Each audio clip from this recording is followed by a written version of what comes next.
What's up, YouTube? Man, I'm back. Look, I just had a battle of the boom inside of my house and in my yard.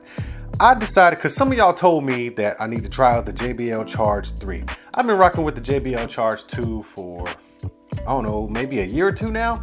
And it's been a super reliable speaker.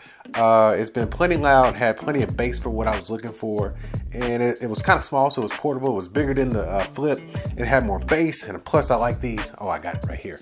Plus I like these radiators right here. But anyways, man, I love this little speaker. It's been one of my top two go-to speakers. The other one is the JBL Clip, the original version. But this one's been my BFF as far as portable music goes. But somebody said, hey, why don't you upgrade to the 3? Let us know how it sounds. So I did. So I'm gonna put this thing away for right now, but it's coming back because we got some stuff to talk about. The JBL Charge 3. I decided to get the blue because, I don't know, it was just pretty. It does come in various colors. I think red, there's a gray, and then there's a black. First of all, let's talk about the design. So as far as upgrading from design, let's put these right here. Let's put these together right here. So as far as the design, as you can see, it's significantly larger than the other one. Does that affect the portability? I don't know. It's still small enough to put in a bag, but I mean, seriously, it is bigger. I guess they're about the same weight. I guess you would say it's not anything I would really notice right off the bat. Let's talk about ruggedness. I have dropped it a couple of times and I was actually worried that it was going to crack. It does have this like soft coating on it, but it's not a ruggedized coating. You got these aluminum grills right here. And you know, if you get a dent right there, it's just done. It's a done deal. Over here, however, they've actually upgraded this thing to have this. It's like some kind of cloth or fabric that they wrapped it with. And of course it's waterproof. It will sink, it doesn't float. It's waterproof though. And also it's got these, okay, now this is something I need to get into. So you see these little raised edges right here to keep it from, you know, totally impacting the speaker if it falls. You only have that on one side here. You got these 3 edges right here, and you don't have it on the other side. So I don't know, that's kind of odd. Maybe you're kind of supposed to stand it up like that. I have no idea. But on this one, you have it on both. So you can drop this speaker any way you want to, and it actually will, I think, absorb some of the shock.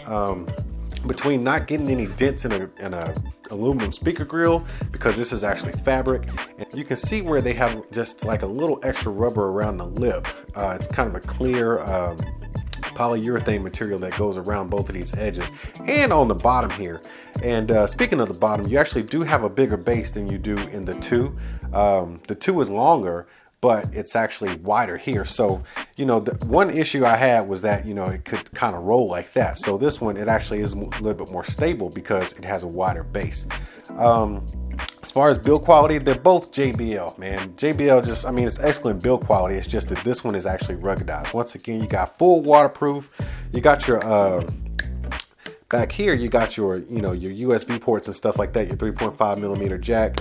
But it's fully covered. You can seal that off right there. Now let's talk about the button arrangement. Okay, so they've pretty much totally switched everything up, man. You got your 2 main buttons right here, which will be your power and your JBL Connect button, whereas it's here, where it's the first button on this one. And then you got your, I forgot what this was. I think this was like some JBL Share or something like that. It's kind of the same thing, but it's not. Got your volume down and volume up. And then you got your play and pause. And then of course you got your Bluetooth connection button right here, just in case you want to search for another Bluetooth device. And you have all that same stuff right here, but actually you have a speakerphone right here. Now let's get to the most important thing, man, because some of these features, they really don't matter if this thing don't sound good. Now let me tell you, I've been jamming this speaker for about 1.5 years, maybe 2 years. I can't remember when I bought it, but it's been a while. It's taken some abuse, but the reason why I chose it over over the Jam speaker or over the Jam box was because it packed a lot of bang for the buck. And I never felt like there was a need to upgrade to anything else, because if I'm listening to music super loud in the house, I just turn on the stereo. But if I'm gonna be outside though, you know, I don't really crank it up too loud because I don't want to disturb other people. But at decent volumes, I want some good sound coming out of here where I hear bass, mids, and highs. So I never really felt the need to upgrade. But looking at this, man, looking at the size of it, here's my honest opinion of it. This thing is loud. It packs a lot of volume. I don't know if it's just because of the sheer size of it, but it is significantly louder than the JBL Charge 2. Significantly louder. Now, as far as sound quality, I feel like it's a quality sound, But there's something to waterproofing a speaker. For some reason, I feel like all waterproof speakers are kind of muffled a little bit when it comes to the mids and highs. They just don't pack that same clarity as one would without the waterproofing. I don't know what it is in the technology. Maybe it's this fabric over it, but it doesn't have that same clarity as it would if it was not waterproof. Not saying it doesn't sound great. It does. It sounds fantastic, but I can tell. I just have that ear. But it's something about waterproof speakers, and it runs through all of them. I don't care which one you get. Now, I was actually kind of disappointed on the bass though.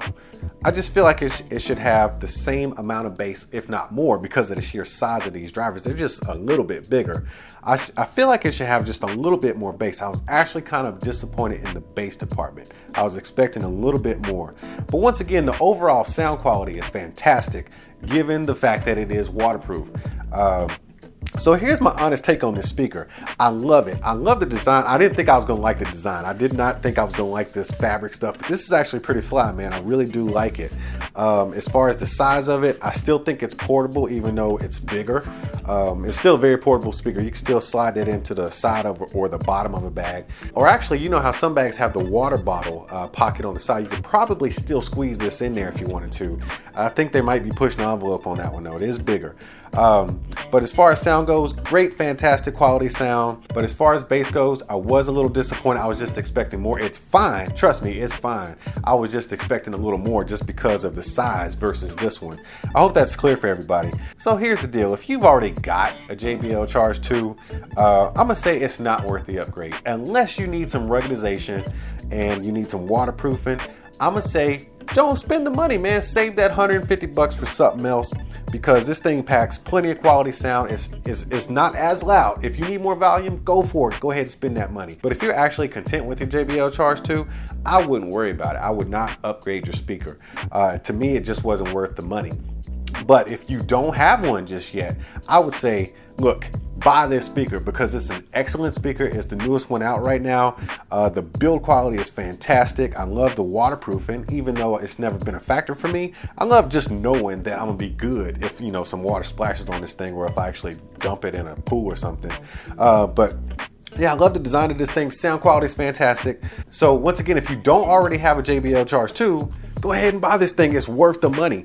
I love the build quality. I love the sound that comes out of here, and I think it's a great overall Bluetooth speaker, especially in this price range. But once again, if you've already got this bad boy, save that money, man. Go spend it on something else. But hey, I ain't never claimed to be no expert in this kind of stuff. I'm just doing reviews. But before I go, I'm gonna need y'all to tap on that like button and smash on that subscribe button, and I'll see y'all at the next one.